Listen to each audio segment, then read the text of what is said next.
നമസ്കാരം. നമുക്കറിയാലോ, പ്രണയം എന്ന് പറയുമ്പോൾ എല്ലാവർക്കും ഏറ്റവും ഇഷ്ടപ്പെട്ടൊരു കാര്യം തന്നെയാണ്.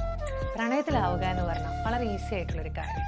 അതെപ്പോൾ വേണമെങ്കിലും സംഭവിക്കാം. അത് ഇന്ന പ്രായമൊന്നുമില്ല, ആരോട് വേണമെങ്കിലും സംഭവിക്കാം.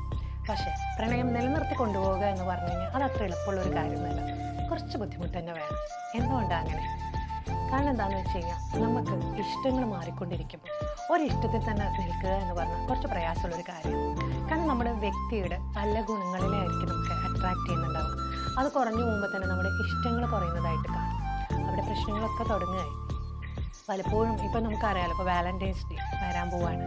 അതിനോട് അനുബന്ധിച്ചിട്ട് ഓരോ ദിവസവും ഓരോ ദിവസങ്ങളായിട്ട് promise day, hug day, teddy bear day, അങ്ങനെ പലതും ഉണ്ട്. ഗിഫ്റ്റും കാര്യങ്ങളൊക്കെ ആയിട്ട് ആഘോഷമാണ് പലതും. ഇതിലെവിടെയെങ്കിലും അങ്ങോട്ടും ഇങ്ങോട്ടും മനസ്സിലാക്കുന്നതിനുള്ള ഒരു അണ്ടർസ്റ്റാൻഡിങ് ഡേ അല്ലെങ്കിൽ ഒരു കമ്മ്യൂണിക്കേഷൻ ഡേ എന്ന് പറഞ്ഞൊരു ഡേ ഉണ്ടോ?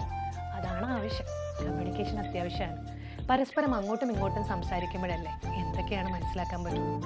പിന്നെ എനിക്ക് പറയാനുള്ള ഓരോരോ കാര്യം, നിങ്ങളായിട്ടിരിക്കുന്നേ, വേറൊരാളാവാൻ നിൽക്കണ്ട. നിങ്ങളായിട്ട് ആക്സെപ്റ്റ് ചെയ്യാൻ ആ ആൾക്കും പറ്റണം. എന്നാലല്ലേ അതുമാതിരി തിരിച്ചു കൂട്ടോ. അങ്ങോട്ടും ഇങ്ങോട്ടും ആക്സെപ്റ്റൻസ് എന്ന് പറയുമ്പോൾ അത് ഭംഗിയായിട്ട് എടുക്കാൻ സാധിക്കണം. അവിടെ മാത്രമാണ് റിലേഷൻഷിപ്പിനെ മുന്നോട്ട് കൊണ്ടുപോകാൻ സാധിക്കും.